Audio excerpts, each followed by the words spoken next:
সব সময় BNP clean image নিয়ে রাজনীতি করে। 1991 সালে বিএনপি ক্লিন ইমেজ নিয়ে প্রধানমন্ত্রী হয়েছিলেন আমাদের মা বেগম খালেদা জিয়া।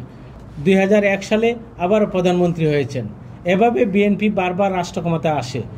শহীদ রাষ্ট্রপতি জিয়া রহমান বীরুত্তম ক্লিন ইমেজ নিয়ে যে বিএনপি জাতীয়তাবাদী দল বিএনপি গঠন করেছিলেন জাতীয় স্বার্থে, জনগণের স্বার্থে, এখনও সেই জাতীয়তাবাদকে সাধারণ মানুষ লালন করে।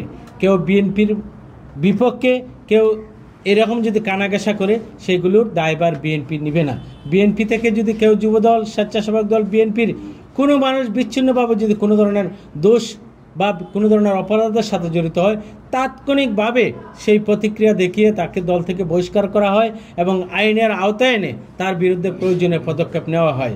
বিএনপি সবসময় ক্লিন ইমেজ নিয়ে টানা সপ্তমবারের মতো বেস্ট টিস্যু পেপার ব্র্যান্ড হিসেবে স্বীকৃতি পেয়েছে বসুন্ধরা টিস্যু। চলে আমাদের প্রিয় নেতা ভারপ্রাপ্ত চেয়ারম্যান প্রতিটা কথা, প্রতিটা পদক্ষেপ মেপে নেন। ওনার কোথাও কোনো ধরনের ভুল হয় না, উনি কোথাও ভুল করতে চান না, ভুল করবেন না, এটুকু আমরা বিশ্বাস করি।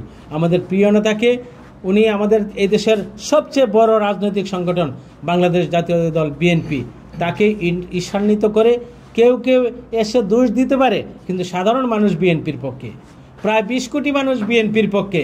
আন্দোলন সংগ্রামে দীর্ঘ 17 বছর তারা কিন্তু ভূমিকা রেখেছে জনাব তারেক রহমানের নেতৃত্বকে, বিশ্বাস করেছে।